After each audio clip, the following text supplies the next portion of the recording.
Hello guys, WhatsApp. आप सब कैसे हैं? आई होप आप सब अच्छे होंगे। चैनल को सब्सक्राइब करें और वीडियो को लाइक करें। धन्यवाद। सोनू नाम का एक लड़का काम की तलाश में शहर के बड़े बाजार में आया था। बाजार कुछ साल पहले तक इससे भी बड़ा हुआ करता था, लेकिन दंगों के चलते बाजार के पास वाले कॉम्प्लेक्स को कुछ दंगाइयों ने जला दिया था। इस हादसे में कई लोग भी मारे गए और कई लोगों के तो घर भी उजड़ गए। अब उस जले हुए कॉम्प्लेक्स की बिल्डिंग, जो कि कभी एक शानदार सोसाइटी हुआ करती थी, एकदम सुनसान पड़ी रहती है। पहले तो कुछ लोगों ने सोचा कि खाली इमारत का इस्तेमाल किया जाए। वो वहां घर बसाने गए तो सही, लेकिन 2 दिन से ज्यादा नहीं टिक पाए। उनका कहना था कि उन दीवारों से आज भी आग की लपटें निकलती हैं। लोगों की चिल्लाने की आवाजें गूंजती हैं। यहाँ तक कि उस बिल्डिंग के अंदर ढंग से सांस भी नहीं ली जाती। इसके कारण कई लोग उस कॉम्प्लेक्स को भूत बाजार बुलाने लगे। कुछ लोगों ने तो अपना रोज का रास्ता ही बदल लिया। वो 2 चौक घूम कर आते, मगर उस जले हुए कॉम्प्लेक्स को पार नहीं करते थे। सोनू को उस कॉम्प्लेक्स के ठीक पास एक कपड़ों की दुकान में काम मिल गया था। दोपहर के समय जब धूप बढ़ जाती तो कम ही ग्राहक आते थे। एक बार श्यामल, जो कि उस कपड़ों की दुकान का मालिक था, दोपहर में बैठा अपनी दुकान में आराम कर रहा था। सोनू और वह दोनों बातचीत कर ही रहे थे कि इतने में हरी आंखों वाली खूबसूरत सी लाल साड़ी पहनी हुई एक औरत दुकान में आई और श्यामल के सामने आकर बैठ गई। सोनू को जो बात बहुत अजीब लगी वो ये थी कि उस औरत ने कुछ नहीं बोला कि उसे किस तरह के कपड़े देखने हैं, और श्यामल अपने आप ही उसे लाल साड़ियां खोलकर दिखाने लगा। सोनू से ये बात हजम नहीं हो रही थी, लेकिन फिर अचानक वो औरत खड़ी हुई और दुकान से बाहर जाने लगी। श्यामल भी बिना कुछ कहे उठकर उसके पीछे चल दिया। सोनू ने श्यामल को पीछे से कई आवाजें लगाईं, मगर उस पर कोई असर ही नहीं हो रहा था। जब सोनू की आवाज थोड़ी तेज हुई तो वो औरत पीछे पलटी और सोनू की हालत खराब हो गई। अचानक ही उसे पसीने आने लगे और वो नीचे बैठ गया।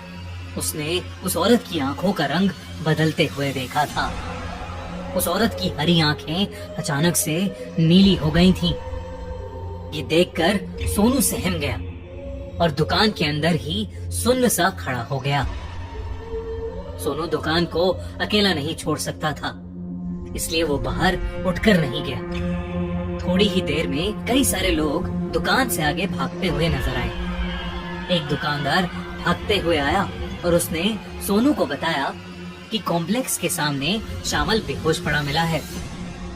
होश आने पर श्यामल को कुछ भी याद नहीं था। वो बस बार बार ये कह रहा था कि कॉम्प्लेक्स में दोबारा आग लग गई है, लेकिन वो कॉम्प्लेक्स तो आज भी वैसा ही सुनसान पड़ा था। वहां ऐसा कुछ भी नहीं था और सोनू का डर बढ़ने लगा था। वो चाहकर भी उन हरी आंखों वाली औरत को भूल नहीं पा रहा था।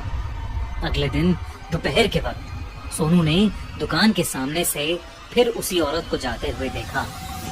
सोनू डरा हुआ था, मगर वो उसके बारे में जानना चाहता था, तो उसने हिम्मत की और श्यामल को बताए बिना दुकान से बाहर चला गया। वो औरत कॉम्प्लेक्स की तरफ जा रही थी। सोनू ठीक उसके पीछे पीछे चल रहा था, मगर अचानक वो औरत सोनू की आंखों के सामने से गायब हो गई। सोनू को लगा कि वो औरत उस कॉम्प्लेक्स के अंदर गई है। महीनों का डर सोनू को अंदर जाने से रोक रहा था, मगर वो उस औरत के बारे में किसी भी हाल में जानना चाहता था। उसने कॉम्प्लेक्स के दरवाजे की तरफ चलना शुरू किया। चारों तरफ सिर्फ काली दीवारें ही थीं। इतनी तेज धूप और रोशनी में भी वो चमक नहीं रही थी, मानो उस कॉम्प्लेक्स में एक अलग सा अंधेरा छाया हुआ था। वो जली हुई दीवारें अगर कोई गौर से देखे तो मालूम हो रहा था कि किस तरह आग की लपटों ने उन्हें जकड़ लिया था। अंदर जाते वक्त सोनू को अखबारों की हेडलाइंस याद आ रही थीं। लगभग 12 परिवार वहां रहा करते थे, लेकिन सभी बेरहमी से जलकर मारे गए थे। सोनू फिर भी हिम्मत करके कॉम्प्लेक्स के अंदर आ गया था। कॉम्प्लेक्स की दीवारें जैसे चीख चीख कर बता रही थीं कि उस रात वहां क्या हुआ था। हैरत की बात तो ये थी कि सोनू को अचानक से बहुत ही गर्मी लगने लगी। मौसम जैसी गर्मी नहीं, बल्कि ऐसी जैसे कोई उसे आग की लपटों में झुलसा रहा हो। उससे और आगे चला नहीं जा रहा था। वो हांफते हुए एक जगह रुक गया और सहारे के लिए उसने अपना हाथ एक दीवार पर रख दिया। पर अगले ही झटके में उसके मुंह से एक जोर की चीख निकली। उसने अपने हाथ की ओर देखा तो वो जल गया था। दीवार इतनी गर्म थी जैसे अभी भी वो आग की लपटों को अपने अंदर बसाए हुए हो। इस सदमे से सोनू उभरा ही था कि उसे उस औरत की लाल साड़ी कॉम्प्लेक्स की एक बालकनी में दिखी। वो उसकी ओर गुस्से में भागा, लेकिन आगे बढ़ते हुए सोनू को चारों ओर से चीखों की आवाजें आने लगी। उसने हर तरफ देखा, पर वहां कोई भी नहीं था। इन चीखों को पार करते हुए बड़ी हिम्मत करके वो एक कमरे में पहुंचा, जहां घुसते ही उसने दरवाजा बंद कर दिया ताकि उसे कोई आवाजें ना आए। कमरे की झुलसती गर्मी बढ़ती ही जा रही थी। सोनू उस कमरे की खिड़की खोलने के लिए आगे बढ़ा तो अचानक ही उस पूरे कमरे में आग लग गई। कुछ ही सेकंड्स में पूरा कमरा धुएं और आग के लपटों से भर गया था।